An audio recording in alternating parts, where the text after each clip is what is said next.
Alors aujourd'hui, on va mettre la Bourgogne à l'honneur car on va réaliser un coq au vin. Alors, première des choses, choisir une belle bête, quelque chose, vous voyez, de bien charnu. Alors, vous demandez à votre volailler qui vous la prépare, qui vous la découpe.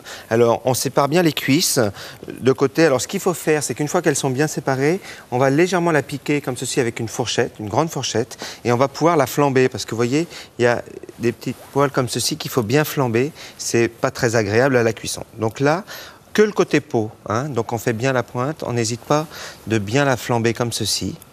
Alors on fait ça aussi bien sur les cuisses que, hein, vous voyez, regardez, comme ça rétrécit légèrement la peau. On fait la même chose aussi avec les flancs, hein, du coq, on les flambe bien, surtout sur les côtés, comme ceci. Une fois qu'on a fait ça, on va pouvoir portionner notre coq. Alors, pendant que je le portionne, je vais préchauffer ma cocotte que je vais mettre à chauffer avec un peu d'huile pour pouvoir le faire revenir. Alors, un peu d'huile dans le fond, bien chaude.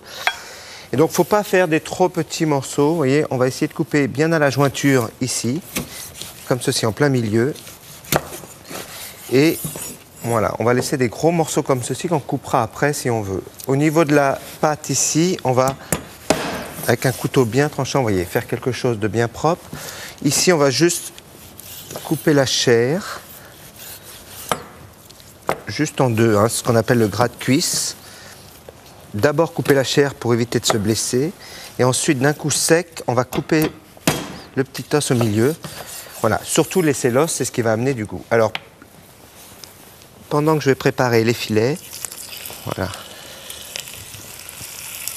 comme ceci. Pendant que je vais préparer les filets, je vais mettre ça à revenir. Alors pour les filets, la particularité, c'est qu'on va, donc là on l'a évidemment bien vidé, on va couper comme ceci, au niveau du cou ici, bien propre. Attention avec la pointe du couteau, vous voyez, vous retirez cette partie-là. Et ce qu'il faut faire ensuite, c'est pour éviter d'avoir quelque chose qui soit trop sec, et bien on va le couper en plein milieu, ici, et surtout laisser ce qu'on appelle la poitrine, hein, l'os de la poitrine, pour éviter qu'il ne sèche. Voilà. Comme ça on coupe et on a toujours un peu d'os qui est avec la poitrine, ça évitera à notre morceau de viande de sécher. Et on va mettre, alors en 3 morceaux, on coupe d'abord la chair et d'un coup sec. On fait la même chose avec le pilon et voilà. Allez, on va faire un dernier morceau.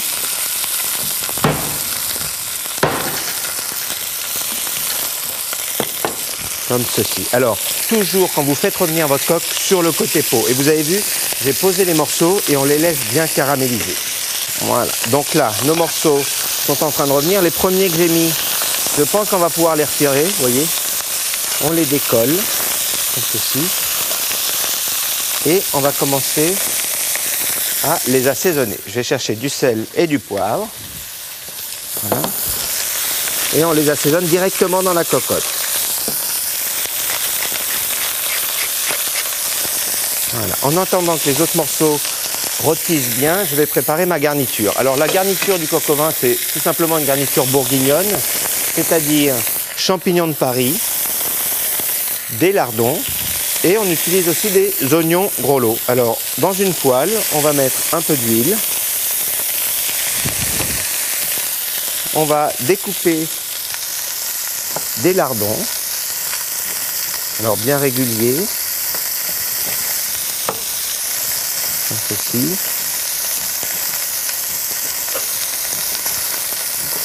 Voilà. Et on va commencer à faire revenir nos lardons dans la poêle. Une fois que les lardons sont revenus, on va y ajouter les oignons, ce qu'on appelle les oignons gros lots. Et ensuite, on va ajouter les champignons de Paris, hein, qu'on a pris soin de laver, bien essuyer. Et on les découpe alors comme ceci en quartiers. Et qu'on ajoutera ça au dernier moment. Allez, encore un. Voilà. Alors, on va retourner nos morceaux de viande. Voilà. Bien, on va assaisonner les derniers. Alors, ce qu'il faut faire, c'est poivrer, saler. On va ajouter à l'intérieur de l'ail. Alors, toujours en chemise, c'est très important comme ceci pour éviter qu'elle ne brûle. je vais rajouter un peu de matière grasse.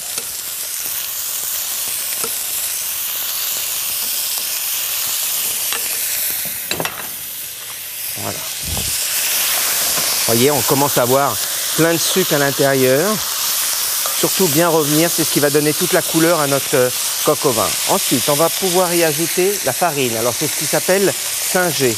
Donc, on met un peu de farine sur nos morceaux. On fait ça en général pour tout ce qui est sauté. La farine a pour but de lier légèrement notre sauce lors de la cuisson. Alors, ce qu'il faut, c'est bien la mélanger et surtout la faire cuire 1 à 2 minutes, comme ceci, tranquillement, pour la torréfier. Je mélange ma garniture. Voilà, donc une fois que c'est bien torréfié, on y ajoute un bouquet garni, on y ajoute des morceaux de poitrine, vous savez que j'ai découpé comme ceci, tout ce qui est couenne pour amener du goût. On va déglacer avec du vin rouge. Comme ceci. Voilà. On donne une ébullition, on fait réduire un petit peu.